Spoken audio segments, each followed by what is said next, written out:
So in the first round of the pilot, and this was done with city money, it was a small effort. We had $10,000 for each of our cultural strategists and a couple thousand for their expenses, and we had were willing to step up and try this experiment. And it was going pretty well, but then COVID hit, and things got derailed.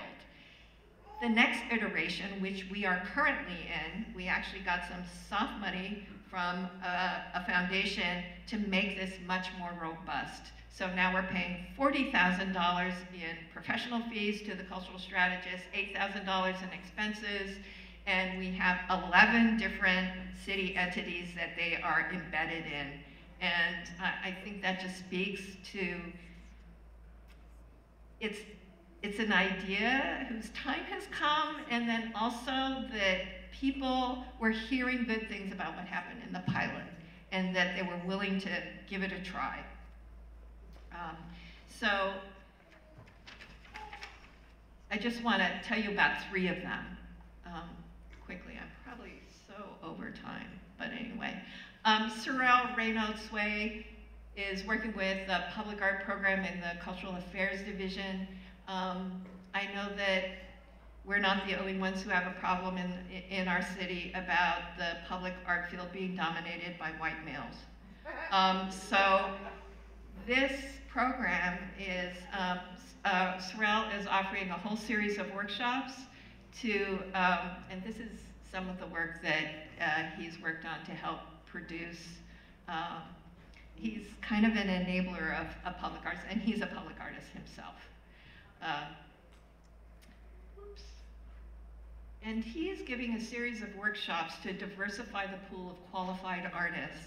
And part of the problem is lots of artists of color and women as well have never gotten the opportunity to know what it means to work on public art that is permanent, that has a big budget, where you have to work with public agencies, you have to work with engineers and fabricators. It's complicated, and part of the problem is you don't get the gig unless you've already had a gig, right?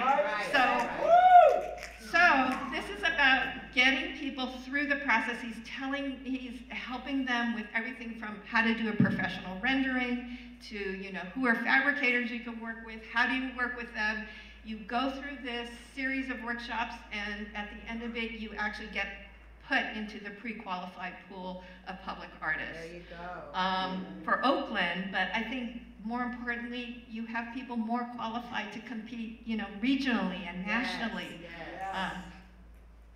So our next person is Walter Wallace, who is working with the Department of Transportation, or OCDOT, and this partnership is so beautiful.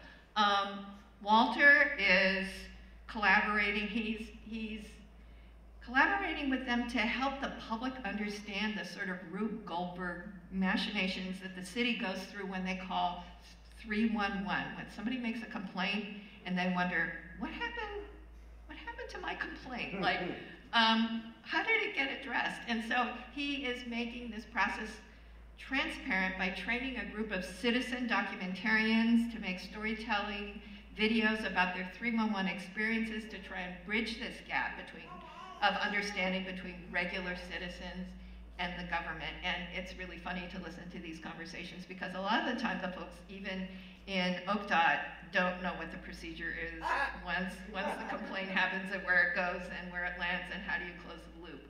So, but another really important thing that Walter is doing, he's doing a podcast to help people understand the meaning behind defund the police. And because we had about $17 to $18 million devolved from the Oakland Police into other departments in our last budget cycle. But you know what happens when you say defund the police, people get their hair on fire.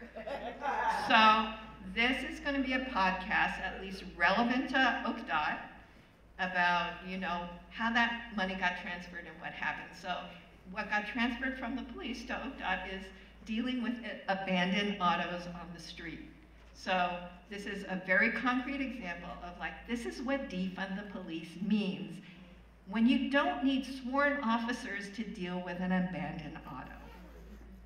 So The last example is Kev Choice.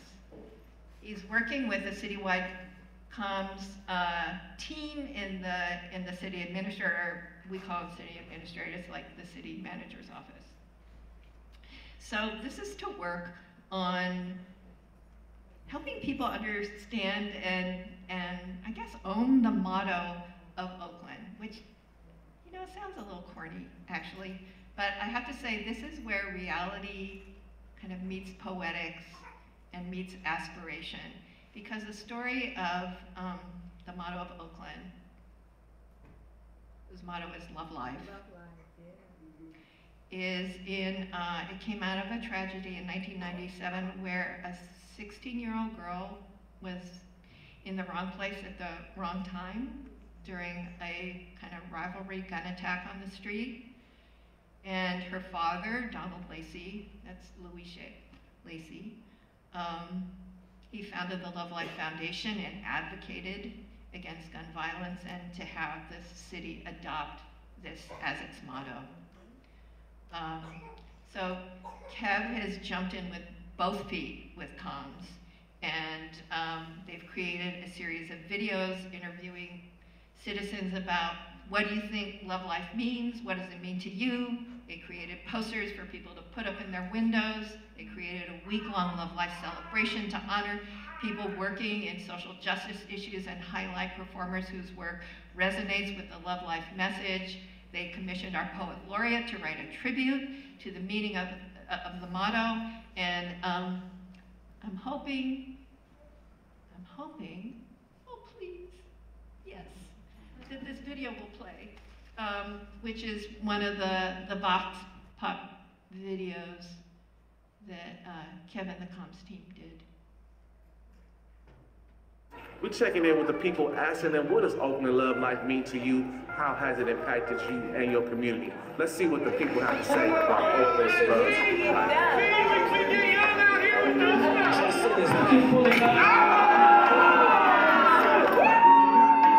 It was the last minute. We have to make it. No more. No more. Yeah, we get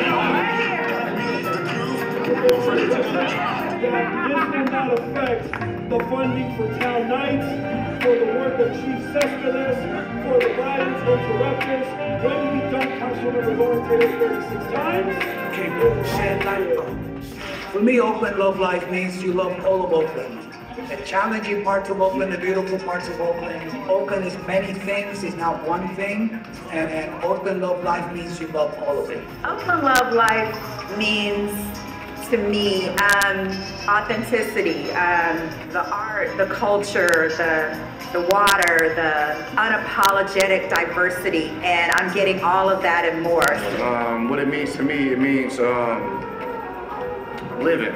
If you can learn how to love, then you can learn how to live. I don't think you can live without learning how to love, and I don't think you can love without learning how to live, right? Oakland Love Life means to me, it's all about balance, you know? Balance, but also having the vulnerability to give back and still be yourself at the same time. I think about what it means to understand that community is life, that village matters, that we take care of each other. That's what this is all about. This is how we love life, is by loving one another. It's about community, it's about family, it's about connection, it's about pride, it's looking out for your sister and brother, and staking claim. Do not leave this place. Yes. It's a special place. Yes. We got to hold on to the roots. So we are loving life in Oakland. What love life means to me, it means community. It means the life of this community, like right now, all of us coming together. Love life, it means a lot to me. I went to school with the namesake, Louis Lacey, and she was all about community. She's all about spreading love. Love life is about community and being together, that unity, and just enjoying what's around us and enjoying each other. So that's love life for me. Oakland Love Life.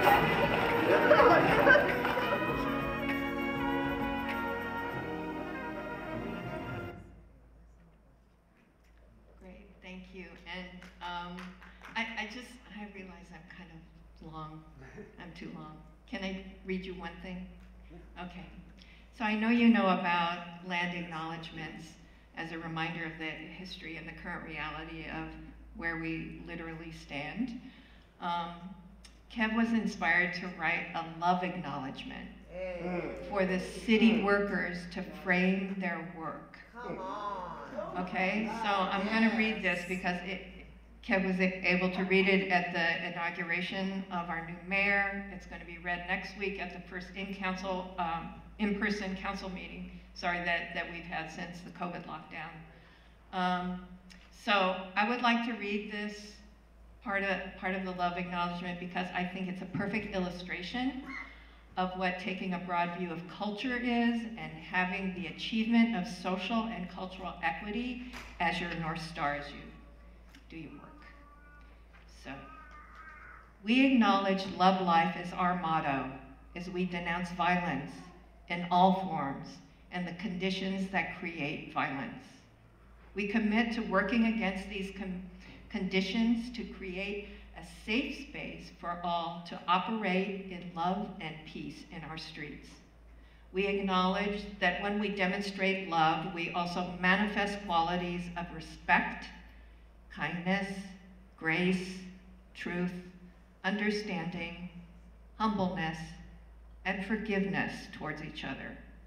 We commit to acts of love as an intentional force to generate tangible solutions with regard to all policies, declarations, recommendations, resolutions, appointments, and actions. We recognize as leaders, we must set an example and precedent for those who have entrusted us with these duties. We accept the responsibility to make our city a better place by bringing inspiration instead of insults, contributions instead of complaints, constructive feedback instead of criticism, and even in our passion for all issues, no matter how difficult, we lead with the guiding principle of love.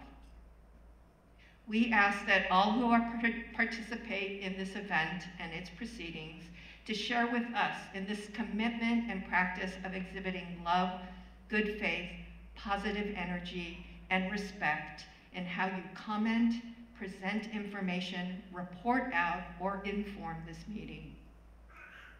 We appreciate all contributions to this space, and even when expressing hurt, harm, disappointment, dispute, or disagreement, we request that you lead with love in your heart.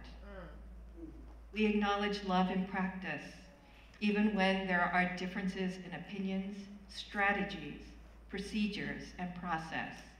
And we will seek to find common ground and tangible solutions that demonstrate love for our city, its residents, and all constituents.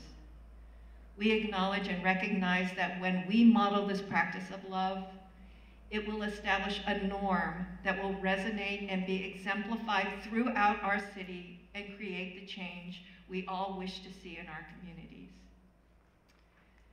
So, thank you for your time and attention.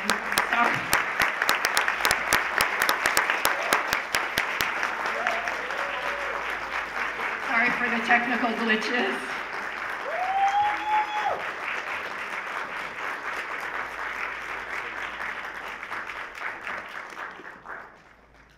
Can we give Vanessa another big round of applause, please?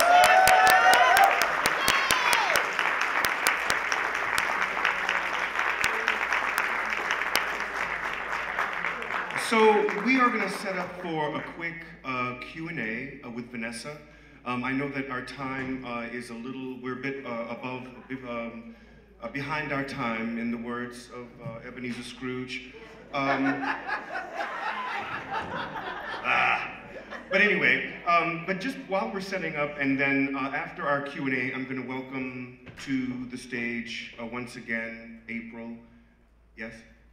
Well, I just wanted to, this is so random, but we're kind of running late. Would people like a formal Q&A, or would you like to be in conversation with each other and with Vanessa this afternoon more informally? Because we could do either. That sounds more better. That's what's the temperature? I think you should let us get to her. So does anybody feel really strongly about a formal Q&A? Raise your hand. Bob wants a formal Q&A. Like formal Q&A. I'm just mindful of that's lunchtime and we've been in the room for about an hour and a half to 2 hours. So, you know. Great. Well, I'm going to introduce you right to Vanessa so you guys can remember. I think maybe Charlotte and Sophia did amazing just setting this beautiful. So maybe we'll just move right to Miss Kim Trusty and to April and Kai closing us out. So maybe we just move towards that faster. Great, that sounds fantastic. So maybe you can do some thank yous. Well, my first thank you before we get to the crew is to thank PPL and thank you Paris Fernandez. Where's Paris? Thank you for helping us put this event together. As you all know, we are heading to lunch. This is the first portion of our program today. We hope that you can stay for lunch and then join us for our afternoon program, which will be led by our lead facilitator, Shea Rivera-Rios. So we hope that you all can stay around and so we can really get into a deep dive around all of these issues and topics. But once again, thank you, Vanessa. Thank you for your inspiration. Thank you for your brilliance. Thank you for the positive nods. Thank you for reminding us of the traps of this work.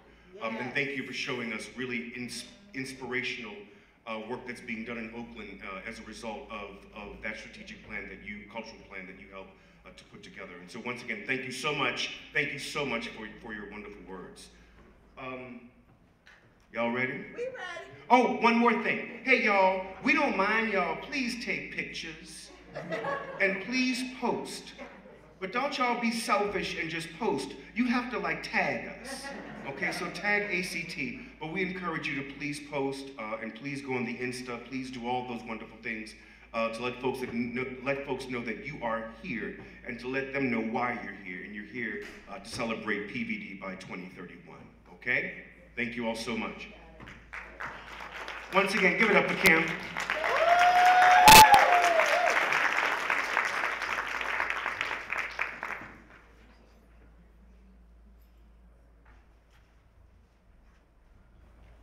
And Kim will be joined once again by April and Kai.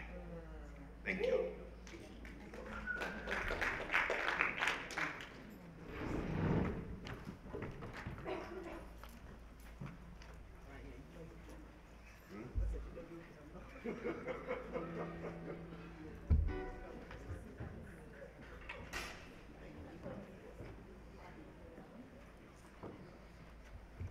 I want to say, Vanessa, you come back anytime.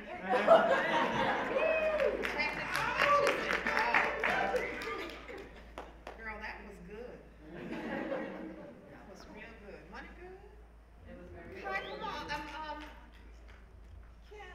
Kim, we need you to play a little bit to just kind of get us out of our heads. Can you do a little, whatever was in your heart?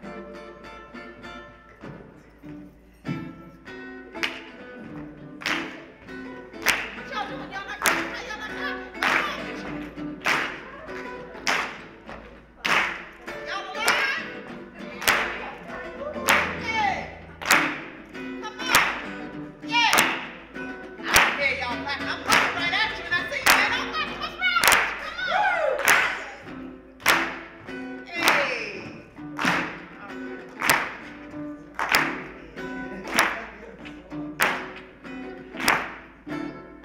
Thank you, Kim. Oh, I had to get out of my head. I don't know about the rest of y'all, but I was in my head a little bit. So, thank you, ACT. Thank you, PPL. Thank you, Dr. Michael South. I know you don't like when I say that, but I like saying that. We're going to let Langston Hughes be the thing that you hear. And we had no idea, Kai. We didn't even know. I know. We didn't even know. So we're going to do I Dream a World. Yay. What you say?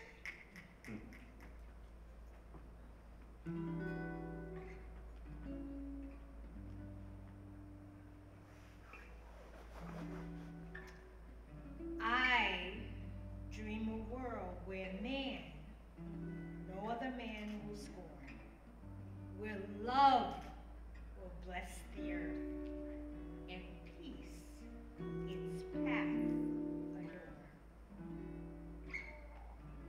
I dream a world where all will know sweet freedom's way,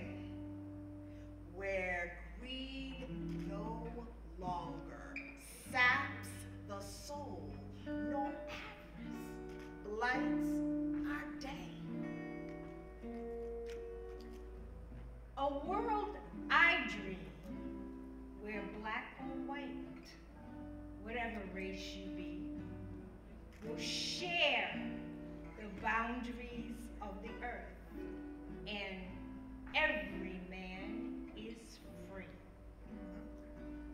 Where wretchedness will hang its head, and joy, like pearl, attends to the needs of all mankind. Of such I dream. My world. My world. Y'all's world. My world. My world. Yeah.